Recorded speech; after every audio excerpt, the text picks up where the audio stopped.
The carriage left her at the foot of the South Drive in the third week of October, and Eleanor Caro stood with one small trunk and a borrowed mantle, while Renfield House rose gray and enormous against a sky the color of wet slate. She had ridden 2 days on the outside of a postchaise to reach a place that did not expect her, and the wind off the parkland found every thin seam of her gown. A footman came down the steps, looked at the trunk, looked at her shoes, and did not offer his arm. Behind him, in the tall doorway, a woman in deep violet watched. Without moving, a fan held a half-inch too high, and somewhere above them, a window stood open to the cold, as though the house itself were deciding whether to let her in. She had been told she was a charity. She had been told it in a solicitor's office in Bath, in the dry, careful voice of a man who pitied her and wished her gone, that the late master of Renfield had named her in a codicil no one understood, that she was to be received at the estate until the matter could be settled, and that she ought to be grateful. Grateful was the word that had followed her north. The world had decided what she was before she set a foot upon the gravel. It had decided she was a girl with nothing, come to take what she had no right to, and the only question left was how long the house would tolerate her before it found a way to send her back. What none of them knew, not the footman, not the woman in violet, not the man who would come down the steps an hour later, with rain on his shoulders and his jaw set like carved stone, was that Eleanor had not come to take anything at all. She had come because a dying man's last letter had asked her to, and because she kept her promises even when no one believed she had any worth to keep. If you have ever stood at a door that did not want you and gone in anyway, stay with me, because this is a story about being seen. It begins, as these things do, with a name spoken wrong. The woman in violet was Lady Margaret Renfield, the dowager widow of the late master's elder brother, and she came to the top of the steps as Eleanor climbed them. She did not say, "Welcome." She said the name as though it tasted of something spoiled. "Miss Caro," she said, and let it hang. And then she said that the household had been informed of the arrangement, and that the household found the arrangement irregular. Her eyes moved over the borrowed mantle, the worn heels, the single trunk a boy was carrying badly, and she made of that inventory a verdict. "You are the foundling, then," she said. "The one Edmund took up in his last confusion. We shall make you comfortable until the lawyers undo it." Eleanor curtsied because she had been raised to be courteous to people who were unkind, and she said that she was grateful for the shelter. And she did not say that the late master had not been confused at all. She had a letter folded against her stays, soft from handling, that proved otherwise. But she had learned in 23 years that a letter produced too early is a letter easily burned. So she let the dowager call her the foundling, and she followed a maid up a back stair to a room above the kitchens where the chimney smoked, and she sat on the edge of a narrow bed and pressed her hand flat against the place where the letter lay and breathed until her hands stopped shaking. The room had one window. Through it she could see the kitchen garden gone to seed, and beyond it, a chapel of gray stone with a small walled burying ground, and a man standing among the headstones in the failing light with 2 children at his side. He wore no hat. The rain had begun again, and he did not seem to feel it. One of the children, a girl of perhaps 6, slipped her hand into his, and he closed his fingers around it without looking down. And something in the way he stood so still, so apart, so unwilling to come in out of the wet, told Eleanor more than the dowager's whole speech had. Here was a house full of grief that had hardened into rule. Here was a man who had buried someone and not yet come back inside. She did not know yet that the man was Julian Renfield, the new master, the late man's only son, returned from the war to inherit a house he had not wanted, and a title he had not earned by wanting it. She did not know that the smaller child was his daughter, and the elder his ward, his dead sister's boy, nor that he had not spoken above 10 words at dinner in a year. She knew only that he stood among graves in the rain while a great warm house waited at his back, and that she understood the impulse better than she would have liked. She had buried people, too. She had learned that the living room of a house can be the coldest place in it. That first evening, she was not called to dinner. A tray came up, bread and a little cold mutton and a pot of tea gone tepid on the stairs, and Eleanor ate it at the window and watched the chapel until the light was gone. Later, when the house had quieted, she went down for water and lost her way in the dark corridors and came by accident to the door of a long library where a single candle burnt. The man from the graveyard sat there with a glass untouched at his elbow and a child's primer open on his knee. And he was not reading it. He was looking at the fire as though it owed him an answer. She drew back before he saw her. Yet she had seen the primer and the careful way his hand rested on the page, and she understood that whatever the dowager protected in this house, it was not this man's happiness. Morning came, thin and gray. Eleanor rose before the maids and found her way to the kitchen, where the cook, a broad woman named Mrs. Pell, with flour to her elbows, looked up sharp, and then, taking in the worn dress and the willingness softened by a degree, Eleanor asked if she might be useful. She had not been raised to sit in a smoking room and wait to be undone. Mrs. Alba. Pell looked her up and down a second time. Longer the way a woman appraises flour for weevils, and then jerked her chin at a stool by the long deal table and a basket of late peas. "Sit then," she said, "if you mean it, for I have lost 2 girls to the dowager's tempers this month, and the apples will not peel themselves." Eleanor sat. She worked the pods open with a quick, neat thumb, the peas rattling green into the bowl, and she did not chatter, and she did not complain of the cold floor or the smoke, and Mrs. Pell, who had buried her opinions of the dowager too deep to speak, watched those hands and revised her mourning. They were not a lady's hands. They were hands that had kept a household alive on too little, and she knew the look of them, because her own had been the same once. Round about them the kitchen went on with its work, a scullery maid scouring a pot, a boy turning a spit, the great fire roaring and ticking, and into that ordinary warmth Eleanor felt herself unclench by a single degree for the first time since the carriage. She asked low after a while what manner of man the new master was, and Mrs. Pell's knife stilled on the apple. "He came back from the war a different creature than went out," she said at last. "He was a laughing boy once. Now he stands in the rain with the dead and forgets his dinner." She said no more than that, but she pushed a fresh-baked roll across the table to Eleanor without being asked, and that small act said the rest of it. The kitchen was the first room in Renfield that did not look at Eleanor as a problem to be solved. It was Mrs. Pell who told her, over the peas, that the little girl was Miss Sophie, 6 years old, and that she did not speak. Not since her mother. The boy was Master Thomas. 9. The master's nephew, brought into the house when his own parents were lost, and he spoke for both children, fierce and watchful, like a small dog guarding a smaller one. "The master," Mrs. Pell said, and then stopped, and said only that the master was a good man under it all, and that grief made stone of better men than him. The dowager ran the house. The dowager had run it since the old master sickened, and she meant to go on running it. And a strange young woman with a claim no one could read was not in the dowager's plans. Eleanor met the children that same morning in the corridor outside the schoolroom, where Sophie sat on the floor with a wooden horse, and Thomas stood over her with his arms crossed against the world. Eleanor did not crouch and coo. She had watched enough grown people frighten grieving children by demanding gladness of them, and she would not do it. She sat down on the cold boards, a respectful distance off, settled her plain skirts, and drew from her pocket a cloth rabbit she had found abandoned and dust-gray on a windowsill, one ear hanging by a thread. She had brought a needle and a length of thread up from Mrs. Pell's work-basket, and she began quietly to mend the torn ear, her head bent over the work, saying nothing, asking nothing. Thomas watched her with the flat suspicion of a child who has learned that kindness is usually the first move of some unkindness to come. Sophie did not watch at first.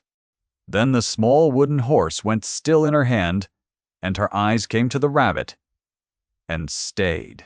Eleanor felt the attention without looking up.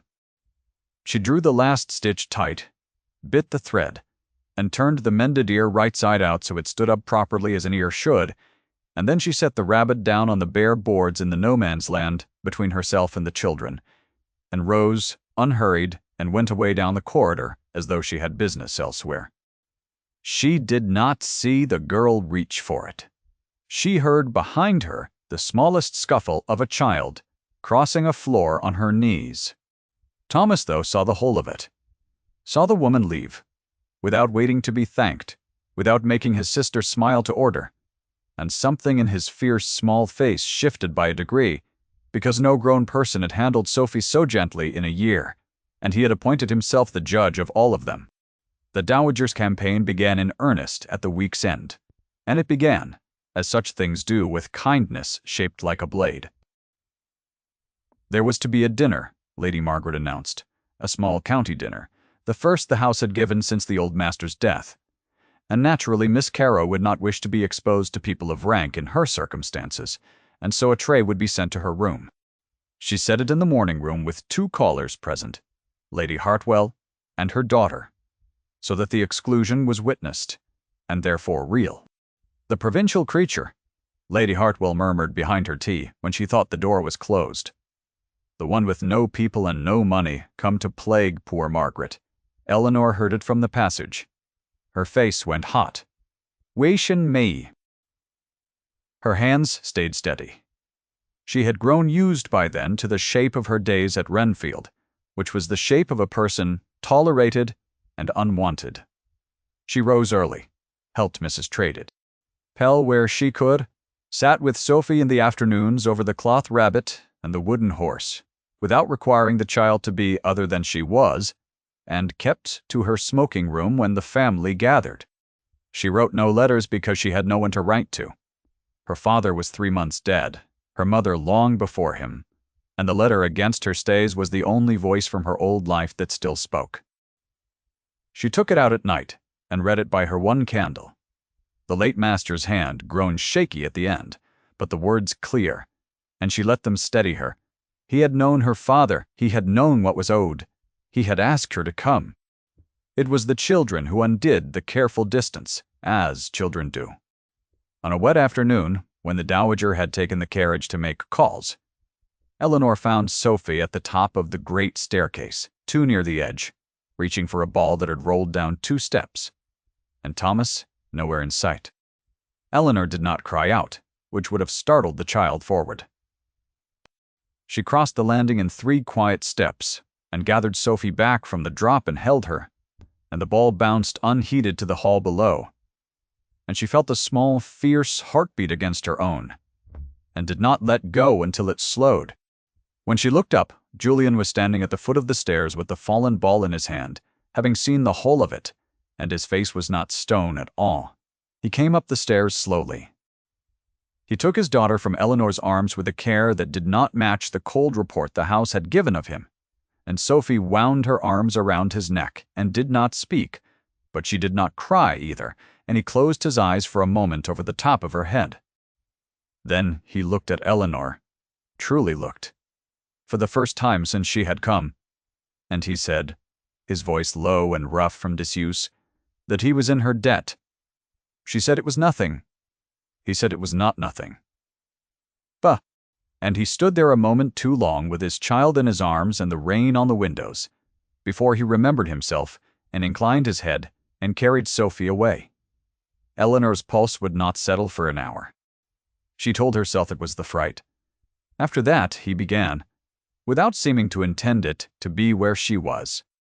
He came to the schoolroom door while she sat with Sophie and stood listening to her low voice reading aloud the same primer he had held untouched in the library. And he did not come in, and he did not go, and Eleanor read on with the back of her neck warm because she knew to the inch where he stood. He met her on the south terrace at the grey hour before dinner when she went out for air, and did not send her in, though propriety might have asked it. And they stood a careful arm's length apart at the stone balustrade and watched the rooks go up off the bare elms and said very little, The little they said was about nothing: the weather, the early dark, the way the river ran high, after rain, and underneath the nothing, there was a whole language neither of them would yet speak. Once, when the wind off the parkland took her thin mantle and set her shivering before she could hide it, he took off his own coat and set it over her shoulders without a word. It was warm from him, and it smelled of wood smoke and cold air and horse, and Eleanor stood very still inside it, while he walked beside her bareheaded, with the wind cutting through his shirt as though he did not feel it, as though he had decided not to feel things long ago and had only now begun to notice the cost. She was aware of his nearness, the way one is aware of a fire in a cold room, without looking, along the whole side of her body. Her hand found the lapel of his coat and held it closed at her throat, and she told herself it was only against the chill. "Come in before the damp settles in your chest," he said when they reached the door, and held it for her. It was a command. She heard, underneath it, something that was not a command at all, and she went in quickly so that he would not see her face. The dowager saw it. The dowager missed very little, and what she saw she did not like, because a charity girl who caught the master's eye was a far more dangerous thing than a charity girl ignored. Lady Margaret began to arrange the rival as a general arranges artillery. Her name was Miss Cassandra Vane, the daughter of an old friend, 24, and handsome in the cold polished way the season prized, with a dowry of £12,000 and a manner that had never once been refused anything. She was invited to Renfield for a fortnight. She was seated at the master's right hand. Tea. She was, the dowager made clear to every caller, exactly the sort of woman a man in Julian's position must marry, and the matter was as good as settled, and only a fool or an upstart would think otherwise. Miss Vane was not unkind. Exactly, which made her worse to watch. She was simply certain, in the way of a woman who has been told from the cradle that she is the prize at the end of every contest, and she looked at Eleanor across the drawing-room with mild interest, the way one looks at the furniture of a house one expects soon to own. She played the pianoforte beautifully, and without feeling. She spoke to Julian of London and of mutual acquaintance and of horses, and he answered her with the flawless, empty courtesy of a man whose body was in a chair and whose attention was somewhere down the table where a girl in a plain gown sat, trying not to be seen to listen. Eleanor told herself it was nothing to her, nothing at all, that the master should marry to suit his house.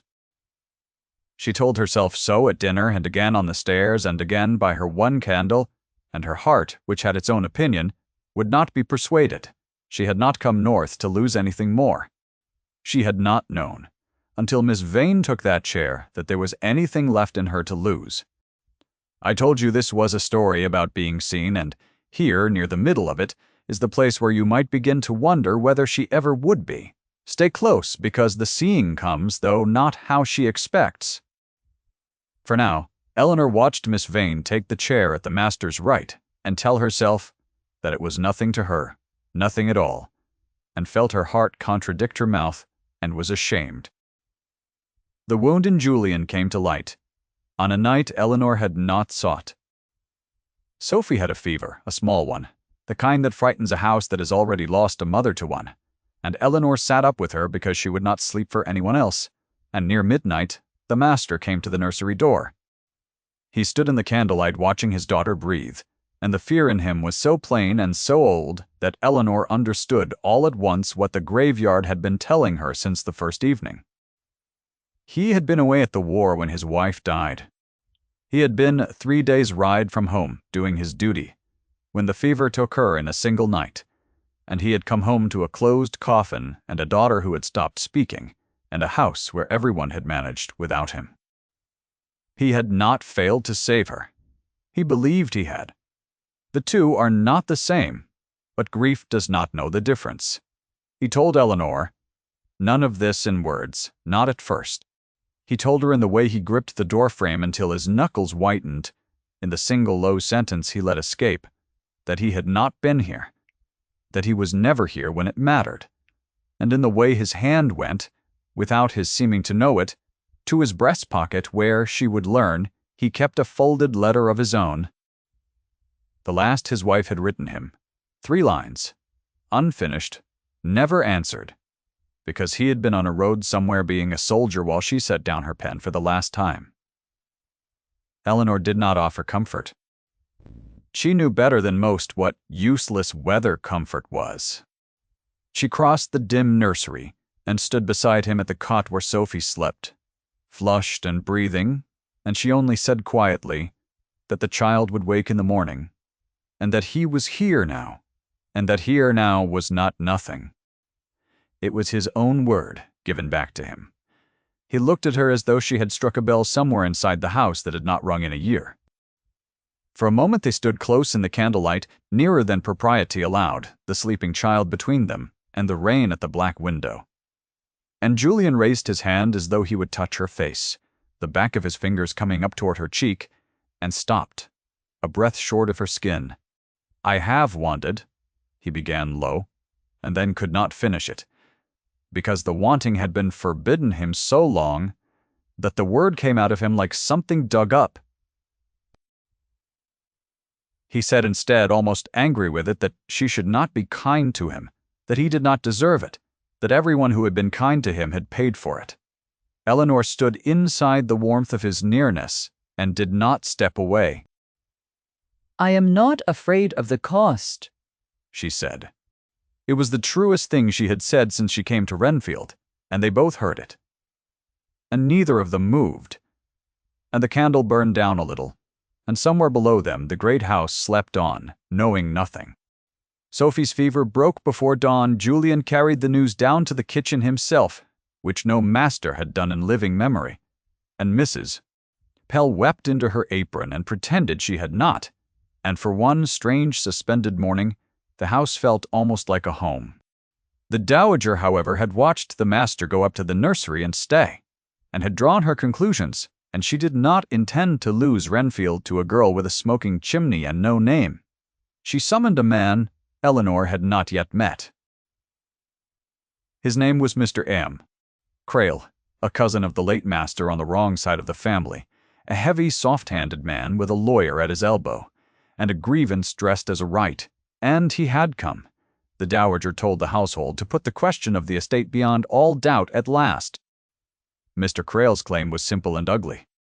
The late master had died without a son of his body, his only son Julian being in fact the child of his brother and raised as his heir by an old family arrangement, and Crail meant to argue that the codicil naming a strange girl was the rambling of a sick mind, and that the true estate by the older settlement fell to the nearest blood claimant, which Crail declared himself to be. He arrived in a coach too grand for his consequence, with his lawyer riding inside it like a kept dog, and he walked the halls of Renfield touching things, the carved newel, the gilt frames, the long case clock, as a man touches what he means soon to own. He smiled at Eleanor across the dinner table the night he arrived and called her, in front of the assembled company, the little adventuress, and said he bore her no ill will, that a girl must try her luck where she could, but that the law was the law, and Renfield was not a prize for the picking. The table laughed softly, the way tables do when the great give them leave. Eleanor set down her fork and felt the heat climb her throat, and did not trust her voice, and so said nothing, and hated herself a little for the silence because she had been silent in rooms like this all her life. Julian did not laugh. Eleanor felt rather than saw him go still at the head of the table, and when she dared to look, his jaw was set hard, and his eyes were on Crail with something cold and exact in them.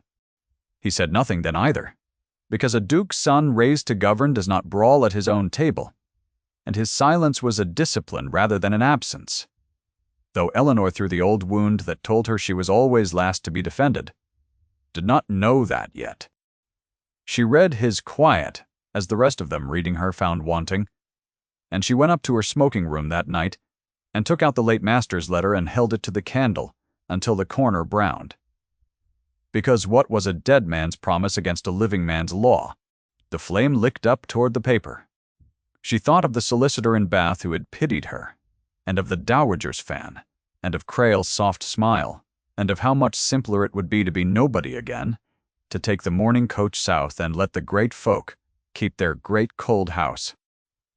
Then she thought of Sophie's heartbeat slowing against her own on the staircase, and of the master closing his eyes over his daughter's hair, and she pulled the letter back from the flame, and pressed out the scorch with her thumb. She would not burn the only true thing she owned to spare herself a hard road. She had walked hard roads before. She did not burn it. In the morning she did something braver. She took the letter to Julian in the library, where he sat with the estate books and the worry plain on him, and she laid it on the table between them and asked him to read it, not as the master deciding her fate, but as the son of the man who wrote it. He read it once in silence. Then he read it again. The late master had written that Eleanor Caro was the daughter of the woman he had loved before duty took him elsewhere, that he had failed that woman in life, and would not fail her child in death, that what he left to Eleanor, he left in justice and not in confusion, and that he trusted Julian, if Julian proved the man his father hoped to see it done. Julian set the letter down. He looked at Eleanor for a long moment. "My father," he said, "was the only person in this house who ever told me the truth. He did not tell lies at the end. It might have ended there in the quiet of the library, with the truth between them and a chance of justice. It did not, because the Dowager and Crail had not spent their lives in the management of houses to be undone by a folded letter. They moved their dark moment into the open where Eleanor could not answer it, and they chose the cruelest possible ground. There was to be the county dinner at last, the grand one, 30 at the table and the neighborhood watching. And Lady Margaret announced before the gathered guests, with Miss Vane gleaming at the master's right and Crail's lawyer smiling in the corner, that an engagement was to be celebrated that evening between Julian Renfield and Miss Cassandra Vane, and that the unfortunate question of the late codicil had been resolved, the girl being persuaded to withdraw her claim and return to Bath in the morning. She stood at the lower end of the table in her one good gown, plain cream among the diamonds, and felt the whole room turn its eyes upon her to watch her break. "The provincial nobody," Crail said into the silence helpfully, smiling, who imagined a great house would simply fall into her lap. It was the third time she had been so named under that roof, the third dismissal, in the third setting, and it was meant to be the last. The Dowager lifted her fan. Miss Vane lowered her eyes with a small satisfied curve to her mouth. And Eleanor understood that she was meant to weep, or to rage, or to flee, and that any of the three would prove her exactly what they had called her. She did none of them. She thought of Sophie's heartbeat slowing against her own on the staircase, of the cloth rabbit's mended ear, of a dying man's hand moving across a page in justice and not confusion, and she found that she was not afraid in the way they needed her to be. She set her hands quiet on the back of her chair. She said into the watching silence that she had agreed to withdraw nothing, that she had come to Renfield not to take a house, but to keep a promise to the man who had built it, and that she would leave the truth of the matter to better judges than a frightened room. Her voice did not shake. It was the steadiness, more than the words, that made the table go still, because a guilty adventuress does not speak like a woman with nothing to hide. Into that stillness Julian rose from his place at the head of the table. He did not look at the Dowager who had arranged the trap, nor at Crail, who had baited it, nor at Miss Vane, seated in the chair meant to seal it. He set down his glass. He walked the length of the long table past 30 staring faces, past the candlelight and the silver and the diamond throats of the county, and he stopped before Eleanor, at the low end where the house had placed her, and the whole room held its breath as one body. He took her hand, he turned, with it held in his, so that all of them could see, and he said, in the level voice that needed no volume, because rank and certainty carried it to every corner of the room, 6 words that ended the matter. "This is the woman I marry." No one moved. The Dowager's fan stopped halfway to her face and stayed there forgotten, her careful composure breaking along 100 small seams at once. And for the length of a breath, she was simply an old woman who had wagered everything on a girl's silence and lost. Miss Vane's mouth opened and closed, and found nothing in it to say. Crale's lawyer began to speak of settlements and the law, and Julian turned his head and said without heat that the codicil had been read by his father's own solicitor that morning and found sound in every particular, and that Mr. Saldenabro Crale was welcome to contest it in chancery at his own ruinous expense, and would lose, and that in the meantime the carriage that had been ordered to take Miss Carrow to Bath would instead take Mr. Crale to the inn. It was done with no cruelty and no raised voice. It was simply, finally true. The county dinner ended early. The guests went out into the October dark, full of the only story the neighborhood would tell for a 12-month, and Lady Margaret went up to her violet rooms, a diminished woman, not destroyed, not cast out, for Julian was not a man to throw an ant into the night, but corrected at last, made small by a truth she could not bend. She paused at the foot of the stairs as the company left, and she looked at Eleanor, and whatever passed across her proud old face was not quite apology, and not quite defeat, but something that knew itself beaten. "You are not what I took you for," she said low, and went up. It was the nearest thing to grace the dowager had in her, and Eleanor, who had been raised to be courteous to the unkind, let her have it. They were married in the grey stone chapel at the edge of the burying ground, in the first week of December, with snow beginning. It was a small wedding. Pell came, and the household, and Thomas stood very straight in a new coat with his fierce face solemn, and Sophie carried a posy of wintergreen. And when the vicar asked who gave this woman, the child looked up at Eleanor and said, in a small, clear voice, rusty from a year of silence, first word any of them had heard her speak since her mother died. She said, "I do." The chapel went still. Julian knelt down in front of his daughter, there at the altar, and held her. And over her dark head he looked at Eleanor with his whole self in his face at last. No stone left in it, anywhere. That evening the new family sat together in the long library where Eleanor had first seen him grieving alone, and the fire was high, and the snow came down past the tall windows and settled on the sills of a house that had decided finally to let her in. The same chair where he had sat, with the untouched glass and the unread primer, held him now with his daughter asleep against his chest. Sophie had fallen asleep with the mended cloth rabbit caught in one fist, its small repaired ear turned to the firelight, the very ear Eleanor had stitched on a cold corridor floor in her first unwanted week.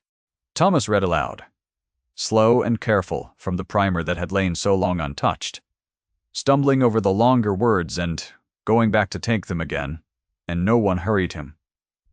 "Mrs. Bratt." Pell looked in once from the doorway with a tray of warm milk and went away smiling into her apron, and Eleanor sat with the late master's letter open on her knee, the paper soft from 100 readings, and understood that it had brought her exactly where it had promised, not to a house she had taken, but to a home that had taken her in. She had come to Renfield penniless, with one trunk and a borrowed mantle, a girl the world had already named and dismissed. She would leave it to no one but her own children, in her own time, far off. The snow filled the windows she had once looked through from a cold room above the kitchens, and the fire warmed the room she sat in, now, and the rabbit's mended ear glowed in the light. If Eleanor's story moved you, stay a moment in the warmth of it before you go, and carry it with you into your own cold evening. Some doors open late. They open all the same.